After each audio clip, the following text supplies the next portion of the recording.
નમસ્તે મિત્રો, હિન્દુ પરંપરા ચેનલમાં તમારું હાર્દિક સ્વાગત છે।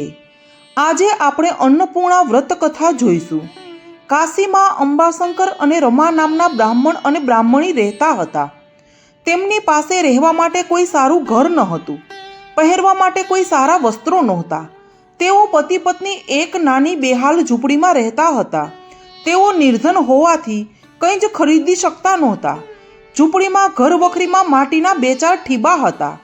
તે બધાયથી ચલાવી લેતા, પણ સવાર સાંજ પેટ ખોરાક માગતું। આથી કરીને અંબાશંકર સવારથી અન્નની ભિક્ષા માટે નીકળી પડતા। આખા દિવસની રજળપાટ પછી તેના હાથમાં જે કંઈ પ્રાપ્ત થાય તે લઈને સાંજે ઝૂંપડીએ પાછા ફરતા। પતિ પત્ની બંને તે અન્નને આરોગી ઉપર પાણી પી અને પેટની અગ્નિને શાંત પાડતા। ઘણા દિવસો સુધી આમ ચાલ્યું। એક દિવસ બ્રાહ્મણીએ બ્રાહ્મણને કહ્યું કે આખા દિવસની રજળપાટ પછી તમે કંઈ લાવો છો, તેનાથી તમારી કે મારી ભૂખ સંતોષાતી નથી। તમે બ્રાહ્મણ છો, લોકો આગળ ભીખ માગવા કરતાં ભગવાન શંકરની આરાધના દ્વારા તેમને પ્રસન્ન કરી આ દુઃખમાંથી મુક્ત થવાનો કંઈક રસ્તો કરો। બ્રાહ્મણને પોતાની પત્નીની વાત યોગ્ય લાગી। બીજા દિવસે તે ભિક્ષા માગવા ન જતા વિશ્વનાથના મંદિરે ગયો અને એક બાજુ બેસીને ભગવાન શંકરની ઉપાસના કરવા લાગ્યો। એક દિવસ ગયો, બીજો દિવસ ગયો, આમ 3 દિવસથી તેના પેટમાં અન્નનો દાણો પડ્યો નહોતો। આ જ હાલત તેની પત્નીની ઝૂંપડીમાં હતી। તે પણ ઝૂંપડીમાં બેઠી બેઠી ભગવાન શંકરનું સ્મરણ કરતી હતી। બ્રાહ્મણની આ તપસ્યાથી ભગવાન શંકર પ્રસન્ન થયા। તેમણે ગેબી અવાજમાં કહ્યું, અન્નપૂર્ણા, અન્નપૂર્ણા, અન્નપૂર્ણા। બ્રાહ્મણ કંઈ સમજી શક્યો નહીં। તે તેની ઝૂંપડીએ પાછો ફર્યો અને પત્નીને આ બાબતની વાત કરી। બ્રાહ્મણ અને બ્રાહ્મણી અન્નપૂર્ણા અન્નપૂર્ણાનો ભાવાર્થ સમજી ન શક્યા। તેઓ બીજા બ્રાહ્મણ પાસે જઈ અને આ વાત જણાવે છે। વાત સાંભળીને તે બ્રાહ્મણે હસતા હસતા જણાવ્યું કે તું 3 દિવસનો ભૂખ્યો હતો એટલે તને અન્નપૂર્ણાના ભણકારા સંભળાયા હશે। બ્રાહ્મણનો જવાબ સાંભળી અંબાશંકર અને રમા તેના ઉપર નારાજ થયા, છતાં તેને કંઈ પણ જણાવ્યા વગર તેઓ પોતાની ઝૂંપડીએ પાછા ફર્યા। બ્રાહ્મણીએ બ્રાહ્મણને ધીરજ આપતા કહ્યું, તે બ્રાહ્મણ આપણી મસ્કરી કરી, તેથી તમે નિરાશ થશો નહીં। આ ગેબી અવાજ મારફતે ભગવાન શંકરે તમને કંઈક જણાવ્યું છે, પણ તમે કે હું અને આ બ્રાહ્મણ આપણામાંથી કોઈ પણ આ શબ્દો સમજી શક્યા નથી। માટે મારું કહેવું છે કે તમે ફરી વિશ્વનાથના મંદિરે જાઓ અને ફરી ભગવાન શંકરની આરાધના કરો। તે ચોક્કસ આપણને આ દુઃખમાંથી બહાર કાઢશે। અંબાશંકર બીજા દિવસે સવારે ફરી ઝૂંપડીએથી નીકળ્યા। વિશ્વનાથના મંદિરમાં જઈ એક બાજુ આસન ગ્રહણ કરી ઓમ નમઃ શિવાયનો જપ કરવા લાગ્યા। એક દિવસ ગયો, બીજો દિવસ ગયો અને ત્રીજા દિવસે બ્રાહ્મણને બેસવાની પણ શક્તિ રહી નહોતી, છતાં મન મક્કમ કરી ઓમ નમઃ શિવાયનો જપ જપતા રહ્યા। છેવટે ભગવાન શંકરે પ્રસન્ન થઈ તેમને દર્શન આપ્યા અને કહ્યું કે હું તારી ભક્તિથી પ્રસન્ન થયો છું, તારે જે માંગવું હોય તે માંગ। ત્યારે બ્રાહ્મણે કહ્યું, હે ભોળાનાથ, આપ જો મારા ઉપર પ્રસન્ન થયા હો તો મારું દારિદ્રતા દૂર કરો। ભગવાન શંકરે કહ્યું કે તારે તારું દારિદ્ર દૂર કરવું હોય તો તું અહીંથી પૂર્વ દિશા તરફ જા। ત્યાં અન્નપૂર્ણાનું મંદિર આવશે, ત્યાં જઈ તું તારી ઈચ્છા વ્યક્ત કરજે।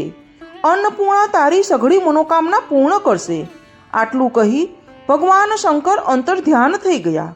હવે બ્રાહ્મણ વિચારવા લાગ્યો કે હવે આ માહિતી આપવા હું મારી ઝૂંપડીએ મારી પત્ની પાસે જાઉં કે પૂર્વ દિશામાં અન્નપૂર્ણા માતાના મંદિરે જાઉં।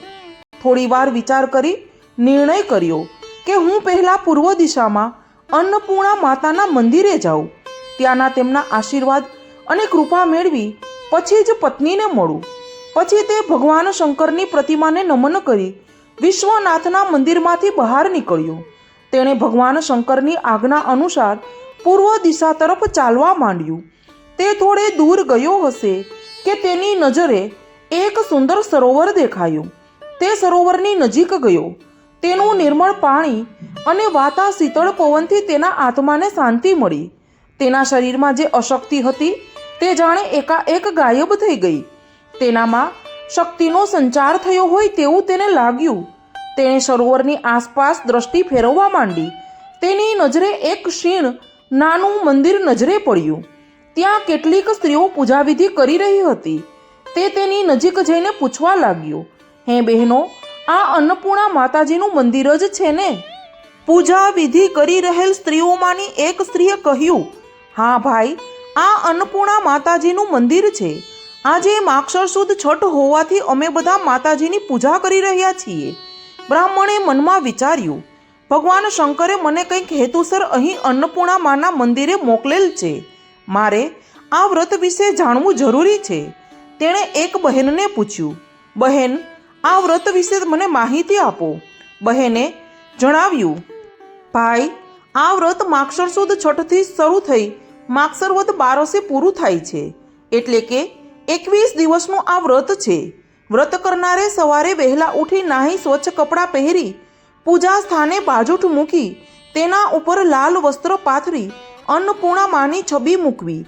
પછી બાજોઠની વચ્ચે ઘઉંની ઢગલી કરી તે ઉપર તાંબાનો કે પિત્તળનો અગર કા સ્ટીલનો કળશ મૂકી તે કળશના મોઢે 5 પાન મૂકી તેના ઉપર શ્રીફળ મૂકવું. સૂતરના 21 તાતણાની આંટી બનાવી જય અન્નપૂર્ણામાં બોલી 21 ગાંઠો મારી માતાજીની છબી આગળ તે મૂકવી. પછી માતાજીની છબીને કપાળે કંકુનો ચાંદલો કરી ચોખા ચોળી અબીલ ગુલાલનો છંટકાવ કરવો. આંટી ઉપર અબીલ ગુલાલનો છંટકાવ કરવો. દીપ પ્રગટાવી અગરબત્તી કે ધૂપ કરી 5 દિવેટવાળી આરતી પ્રગટાવીને કરવી. પછી જય અન્નપૂર્ણામાં બોલતા 108 મણકાવાળી માળા કરવી. પૂજાવિધિ કરતી વખતે વ્રત કરનારને તે આંટી ગળામાં પહેરી રાખવી. પૂજા પૂરી થતાં તે આંટી શ્રીફળ ઉપર લપેટી દેવી. આમ દરરોજ 21 દિવસ સુધી પૂજાવિધિ કરવી. આ વ્રત 21 દિવસનું છે. આ વ્રત પુરુષ કે સ્ત્રી કોઈ પણ કરી શકે છે. આ વ્રત કરવાથી વ્રત કરનારની મનોકામના સિદ્ધ થાય છે.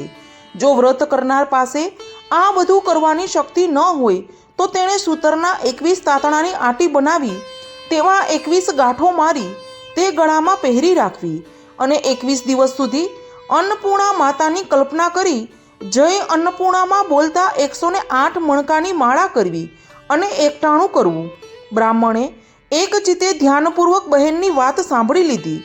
પછી કહ્યું કે બહેન, મને સૂતરના 21 તાંતણાની આંટી બનાવી આપશો? બહેને તુરંત પોતાની પાસેના દોરામાંથી 21 તાંતણાની આંટી બનાવી જય અન્નપૂર્ણામાં બોલી 21 ગાંઠો મારી તે બ્રાહ્મણને આપી. બ્રાહ્મણે આ માટે તે બહેનનો આભાર માન્યો.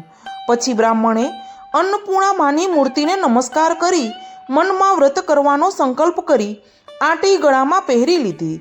પછી તેને તરસ લાગી હોવાથી સરોવરના પગથિયા ઉતરવા લાગ્યો. આ વ્રત મનોમન લેતાની સાથે જ બ્રાહ્મણને ચમત્કાર દેખાયો. તેણે પગથિયા ઉપર એક કોથળી દીઠી. તે કોથળી નજીક ગયો.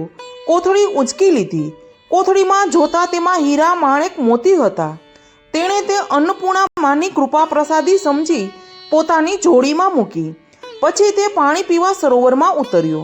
ત્યારે તેણે સરોવરના પાણીના 2 ભાગ થઈ જવાનો માર્ગ દીઠો. પછી કોઈ તેને પ્રેરણા કરતું હોય તેમ તેને લાગ્યું. તે પાણીમાં ઉતરી આગળ ચાલવા માંડ્યો. થોડે આગળ ગયો કે પછી તેની નજરે એક સુંદર મહેલ પડ્યો. તે મધ્યમાં દાખલ થયો. તેણે જોયું કે રૂપના અંબાર સમી અન્નપૂર્ણામાં હિંચકે ઝૂલી રહ્યા હતા અને તેની સામે જોઈ મંદ મંદ સ્મિત કરી રહ્યા હતા. તે એકદમ દોડતો જઈ માતાજીના ચરણમાં પડ્યો અને ગદગદ થઈ કહેવા લાગ્યો, હે માતાજી, ભગવાન શંકરે આપની પાસે મોકલી મને કૃતાર્થ કર્યો છે. આપના દર્શન માત્રથી મારું હૃદય અનેરા આનંદથી નાચી ઉઠ્યું છે. માતાજી, અમારી ઉપર કૃપા વરસાવો. અન્નપૂર્ણા માએ કહ્યું, બેટા, તે ઘણું દુઃખ અને દારિદ્ર્ય ભોગવ્યું. હવે તારું સઘળું દુઃખ દૂર થશે. મારા આશીર્વાદથી તું અઢળક સંપત્તિનો માલિક બનીશ. તે માના ચરણેથી ઊભો થયો અને ખુશ થતો મહેલમાંથી બહાર નીકળી જેવી રીતે આવ્યો હતો તે રીતે પાછો ફર્યો. સરોવરમાંથી બહાર નીકળી તે ઝડપભેર પોતાની ઝૂંપડી તરફ જવા લાગ્યો. ઝૂંપડીએ આવી તેણે પત્નીને બધી વાત કરી. બ્રાહ્મણી આ સાંભળી ઘણી રાજી થઈ. પછી બ્રાહ્મણે પોતાની જોડીમાંથી થેલી કાઢી તેમાંના હીરા માણેક મોતી બતાવ્યા. બ્રાહ્મણી આ બધું જોઈ અતિશય ખુશ થઈ ગઈ. પછી તેણે પોતાના ગળામાંની સૂતરની આંટી બતાવી. પોતાની પત્નીને અન્નપૂર્ણામાના વ્રતની બધી વાત કરી. બંને પતિ પત્નીએ તે જ વખતે અન્નપૂર્ણામાના વ્રતનો સંકલ્પ કરી વ્રત ચાલુ કરી દીધું. બ્રાહ્મણે બીજા દિવસે બજારમાં જઈ આમાંના કેટલાક હીરા વેચી રોકડ નાણું મેળવ્યું. એક સારું મકાન ખરીદ્યું. મકાનનો સામાન વસાવ્યો. વેપાર શરૂ કર્યો.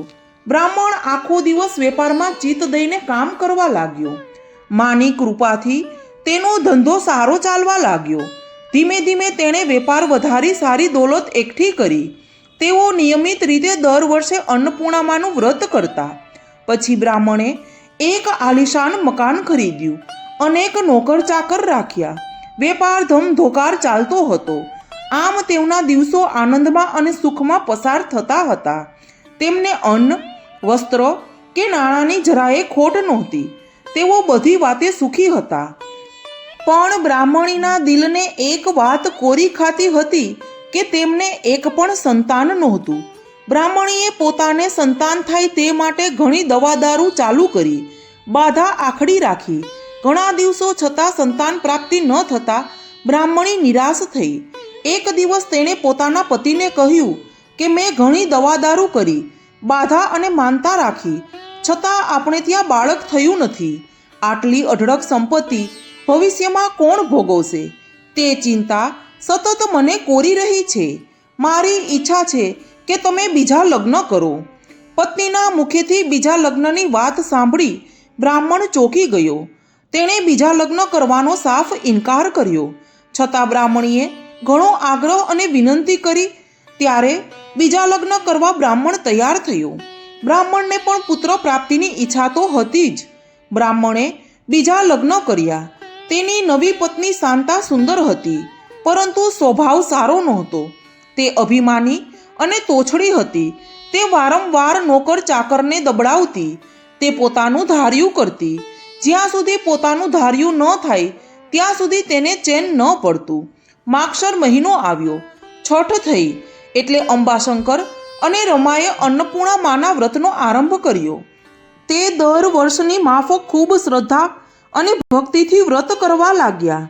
આ બધું શાંતા જોઈ રહી હતી. તેને આ બધું ગમતું નહોતું. તે થોડા દિવસ ચૂપ રહી. પછી તે કોઈને કોઈ બહાને રમા અને અંબાશંકર સાથે ઝઘડવા લાગી. તેણે એક દિવસ અંબાશંકરને કહ્યું, આ બધું વ્રત લઈને શું બેઠા છો? આ દોરા ધાગા કાઢી નાખો. બ્રાહ્મણે શાંતાની આ વાતને ગણકારી નહીં અને અન્નપૂર્ણા માનું વ્રત ચાલુ રાખ્યું. આથી શાંતા મનમાં ને મનમાં વધુ ખીજાઈ. તેણે એક રાતે બ્રાહ્મણના ગળામાંથી અન્નપૂર્ણા માના વ્રતની આંટી ગળામાંથી કાઢી અને બાળી નાખી. આથી અન્નપૂર્ણા માં કોપાયમાન થયા. અડધી રાતે ઓચિંતા અંબાશંકરના મકાનને આગ લાગી. તેમાં તેની સઘળી માલ મિલકત ખાખ થઈ ગઈ. તેઓ બધા આબાદ રીતે બચી ગયા, પણ બધી મિલકત બળી જતાં તેઓની હાલત રસ્તાના ભિખારી જેવી થઈ ગઈ. બ્રાહ્મણે જોયું કે પોતાના ગળામાંની અન્નપૂર્ણામાની વ્રતની આંટી પોતાની નવી પત્ની શાંતાએ બાળી નાખી છે. તે પોતાના અનર્થનું કારણ તુરંત સમજી ગયો. તેણે પોતાની નવી પત્ની શાંતા ઉપર ગુસ્સે થઈ તેને તેના પિયર તગેડી મૂકી. ફરી પાછા બ્રાહ્મણીને ઝૂંપડીમાં રહેવાનો વારો આવ્યો. બધી માલ મિલકત બળી જતાં હવે કોઈ તેને સહારો આપવા તૈયાર ન હતા. તેને ખૂબ આઘાત લાગ્યો અને તે આપઘાત કરવાના ઈરાદે ફરી પાછો સરોવરે ગયો અને અન્નપૂર્ણામાનું નામ દઈ સરોવરમાં પડતું મૂક્યું. પરંતુ અન્નપૂર્ણામાએ તેને હાથમાં ઝાલી લીધો અને ઠપકો આપતા કહ્યું કે તે બીજા લગ્ન શા માટે કર્યા? બ્રાહ્મણે કહ્યું, માતાજી, અમારે કોઈ સંતાન ન હોવાથી મારી પત્નીના કહેવાથી મેં બીજું લગ્ન કર્યું. આ મારી ભૂલ થઈ ગઈ. માતાજીએ કહ્યું કે જે બની ગયું તે ભૂલી જા. તું તારે ઘરે શ્રદ્ધાથી અને ભક્તિ સાથે મારું વ્રત કરજે, જેથી તારી બધી તકલીફો દૂર થઈ જશે. બ્રાહ્મણ અન્નપૂર્ણા માને નમન કરી સરોવરની બહાર આવી પોતાની ઝૂંપડીએ ગયો. તેણે પોતાની પત્નીને બધી હકીકત કહી. બ્રાહ્મણીએ આ વાત જાણી બ્રાહ્મણને ઠપકો આપ્યો અને હતાશ ન થવા જણાવ્યું. માગસર માસ આવતા બ્રાહ્મણ અને બ્રાહ્મણીએ ફરીથી અન્નપૂર્ણા માનું વ્રત ચાલુ કરી દીધું. તેઓ નિયમિત રીતે માની પૂજાવિધિ કરતા, માનું સ્મરણ કરી એકટાણા ચાલુ કર્યા. 21 દિવસ પૂરા થતાં તેમણે વ્રતનું ઉજવણું પણ કર્યું. હવે દિવસે દિવસે બ્રાહ્મણની સ્થિતિ સારી થવા લાગી. બીજી બાજુ 9 માસ પૂરા થતાં રમાએ એક સુંદર બાળકને જન્મ આપ્યો. અંબાશંકર અને રમાના આનંદનો પાર ન રહ્યો. અન્નપૂર્ણા માની કૃપાથી ધીરે ધીરે તેનું ઘર ધન ધાન્યથી ઉભરાવા લાગ્યું. માએ તેમને સંતતિ અને સંપત્તિ બંને આપ્યા. સમય જતાં રમાએ બધું ભૂલી જઈ પોતાના પતિને શાંતાને તેડી લાવવા માટે ઘણા સમજાવીને મોકલ્યા. શાંતા પણ પિયરમાં રહીને થાકી અને ત્રાસી ગઈ હતી. તેને પોતાની ભૂલ સમજાઈ હતી. આથી તે તુરંત પોતાના પતિ સાથે પોતાને ઘેર પાછી ફરી. ઘેર આવીને તે તુરંત રમાને પગે પડી અને પોતાની ભૂલ બદલ માફી માંગવા લાગી. હવે તેનું ઘર હર્યું ભર્યું થઈ ગયું હતું. બીજા વર્ષે જ્યારે માગસર સુદ છઠ આવી ત્યારે શાંતાએ પણ શ્રદ્ધા અને ભક્તિ સાથે અન્નપૂર્ણા માનું વ્રત કર્યું. માતાજીની કૃપા તેના ઉપર વરસી. તેણે પણ એક સુંદર પુત્રને જન્મ આપ્યો.